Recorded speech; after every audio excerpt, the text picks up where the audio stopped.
Well, welcome back dito po sa Doy TV Sports at Ginebra Channel. Anong gusto nyong pag-usapan? Sigurado marami na kayong napanood ng mga highlights, no? Paulit-ulit. Ako dito gusto kong pag-usapan yung sarili kong analysis. Paano tinalo ng Ginebra ang Converge at mga pa-shoutout. Bago po yan, magpapasalamat muna ako sa inyo sa patuloy na pag-suporta. Sa mga nagsasubscribe, nagpa-follow sa Facebook, ang dami, nagulat ako. Maraming salamat po ha. Keep on following lang guys sa ating channel, no? Mag-subscribe na rin po kayo. Okay, so ito na po. Nanalo po ang Barangay Ginebra kontra Converge. NSD win, no? Cold-blooded 3-point shot by Stephen Holt, no? Okay. Yung mga players na malalamig, sila yung bumato ng mga 3-point shots. Crucial 3-point shots yung ginawa, of course, neto ni Jeremiah Gray. At yun na nga, yung kanyang free throws ng 3 pasok. Tapos, yung 3-point shot ni Troy Rosario. At ito ni Stephen Holt. So, ano pong napansin nyo sa mga tira na yan? Di po sila kinakabahan. No hesitation 3-point shots. At yun po ang nagdala sa kanila sa pagkapanalo. Alright. Sa ilang segundo po, we felt that Converge has it. Kaya nga napapaganon yung isa dyan eh. Yan tuloy, talo tuloy.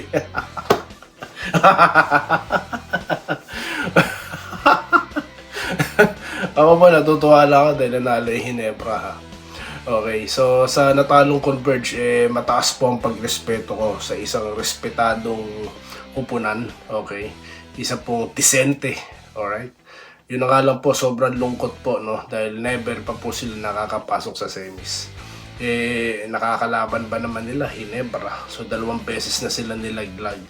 Okay, sa quarterfinals. Diba? Tapos yung San Miguel, nilaglag din sila. So, there never been step into a big stage like semifinals. So, yan po ang nakakalungkot dito sa ating independent team na Converge. Okay. So, sabi ko nga, kahit manalo Converge, okay. Para at least, di ba, mabigyan naman po ng reward yung kanilang mga pagsisikap, no? Gumagasta yung mga players, no? Kaso po, dito na tayo papasok sa analysis natin. Nakita niyo po yung first quarter. Halos in-empty na nila yung first 5 nila, di ba? Isa lang ang natira. Sa Ginebra, hindi po sila nagpalit. Kitang-kita nyo po that Coach Tim Cole hindi nagta-timeout, hindi nagsasab. Alam niya, no? Talagang he's sticking to the plan. At yun na nga, no hesitation eh. Yun po yung malaking pagbabago po dito sa Ginebra. Maging sino man po yung kalaban nila, mapamahina, mapamalakas, they're really consistent at nakaplano po ang lahat. Ilan lang po yung 4 shots doon, no? Yung 4 shot selections, konti lang. The rest is all planned, mga boss. So, sa tingin ko, malaki po ang chance nila going up against San Miguel. Dahil isa lang naman po ang disadvantage ng Ginebra dyan, yung sa sentro. Okay, sunod. Napansin ko po rito sa Converge. Players, yung scorers like ito pong si Shawnee Winston, hindi na po halos naglaro. Malaki sanang production ng tao, pero what can you do kung yung conception, di ba? Gumaganda yung laro. Tapos yung first 5 po nila, yung Caralipio, nagulat ako, nilabas nila mainit. No? So yun po yung mga bagay lang na napansin ko sa Converge side, no? Pero they fought hard, no? Yung Balasa, okay, dahil fresh legs eh. Fresh legs.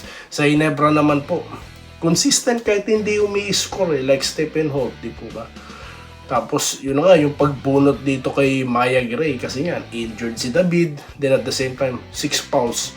Ito pong si Scottie Thompson. At ito pa po yung matindi, no? Yung inaasahan din po natin na matinding depensa po, no, na gagawin na nila kay Abarrientos. Sabi ko sa inyo, di ba? Yung shot selection ni Abarrientos the last game, that will not be the same case, no, for this second game nila. Which is yun na nga nangyayari na nga. But Ginebra anticipated it, no? Nakita natin they have immediate plans, di po ba? Hindi sila nagpanic, no? So, alam talaga nila, talagang pagdating sa coaching, makikita mo, iisa lang ang in charge sa kanila. So, hindi po nalilito yung player. kung sino pakikinggan nila. Pansin nyo po ang pagkakaiba. Talagang pag sinabi ni Coach Tim Cone, ganito, pagod ka, magsabi ka. Diba? So, ang ganda po ng kaya yung tinitignan lang ni Coach Tim Cone, nung binato na ni Holt yung final shot, okay, win. Ganun kasimple, no? I taught you everything you need to know. Ginawa natin ang lahat, in-execute ang plans, tignan natin kung mananalo. Yun lang po ang reaction. So, yan po. Nanalo po ang Barangay Ginebra via NSD finish, mga boss. So, again, sabi ko naman, di ba? Yung mga na nagtatanong na yan, siguro tahimik na kayo ngayon. No, you can't do that to never say die Barangay Ginebra. Don't ask that stupid question again, mga bossing. Or yung mga vlogger na kung sino-sino dyan. Alright? Dito na po tayo, ha? Comments na po. Comment section ang babasahin natin. Hoy, road to ano na po tayo mga bossing, ha? Mag-subscribe na po kayo, ha? Okay, dito na po tayo sa ating mga minamahal na subscribers. Habang nanonood po ako ng replay, kasi nga po di ko napanood ng live ito. Pero gusto ko panoorin talaga yung tawagan ng referees. Gusto kong yung execution of plays, kung paano magmando ng play, yung bawat coaching staff, no, rotation. Kaya po talagang pinanood ko. Hindi ko alam kung panalo actually. No, kasi nga konti yung nagko-comment eh. Usually may mga fans na nagko-comment sa Facebook o sa YouTube natin na panalo Ginebra. Pero habang nanonood ako, nandun na nagfi-feed na yung mga mga message, no. Ito po, Kirubin Pagtakhan, bossing. Base sa huling laban ng Gin Kings at Converge. Yung first game nila ay yung sariling pananaw, sino pipiliin maging member ng Gila Squad, si JDL ba o si Barrientos. Ayun. So dalawa sila dyan, no. Okay, dalawa sila dyan. Players like Deliano should, given the opportunity, dapat talaga mapasama siya dyan. Okay, sinabi ko po yun. Good morning, Boss Toy TV. Good luck sa mga taga-barangay mamaya. Okay, ang pagkakaiba lang kasi ni Barrientos tsaka ni Deliano, mas marami pong variety of ang tawag dito, mas malawak po kasi si Barrientos pagdating po sa creativity, no. Bagamat pinakita ni Deliano na hindi lang po long shots ang kaya niya. Kaya niya rin po sumalaksak sa loob, no. So total package din, no. Tsaka yung gesture niya ganyan, no, Undertaker, no. Kaso you can't do that to NSD, no. So sorry, 1JDL. Dito po tayo, Franklin Abato. Good noon, Boss Doy. Sigurado malaki ang adjustment dyan. Malaki po, nakita naman po natin. Sobrang pangaharas na po ang ginawa dito kay Barrientos. But Barrientos still managed, no, to score. Despite po ng mga malupitang depensa sa kanya. Di po ba double digit yung head-to-head matchup po nila neto ni Juan Gomez Deliano talaga. He managed to have to lead the scorers, 20 points, di po ba? Deliano got 25. So sa matchup na ito, panalo si Deliano, no? Pero of course, yung production na ine-expect natin kay Barrientos, he still delivers, no? Or delivered. Alright. Enrique Rivero, nag-good day, good luck. Okay po, nanalo na po sila. Okay, Julio Cesar La Peña, good day, maganda ang layon. Napakaganda nga ng laban. Joseph Pineda, shoutout po sa iyo. Okay, mga taga Pangasinan, shoutout po sa inyo. Mga taga Kabalen, alright, no? Di ba Kabalen si Holt? Kabalen din ang tumapo sa kapwa Kabalen. So, yan po, marami kasi talagang magagaling na Kabalen na basketballista no? Alright, dito po tayo kay Pedi Bantogan, Ginebra na yan, papasok idol.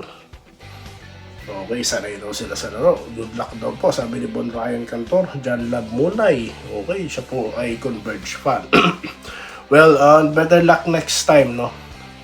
For sure, there will be a trade, no? Sigurado may trade na mangyayari dito sa Converge to improve their chances. Okay? Dahil sabi ko nga po sa inyo, yung Shawnee Winston, magaling yun eh. Nagtataka ako bakit po nakabangko, no?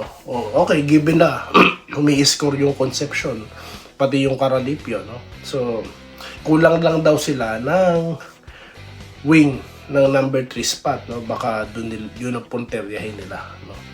At yung Delta Force 5 na sinasabi ng mga commentator, well, yun na nga, I agree, no? Pag nahinog po yan, that will be a championship team, no?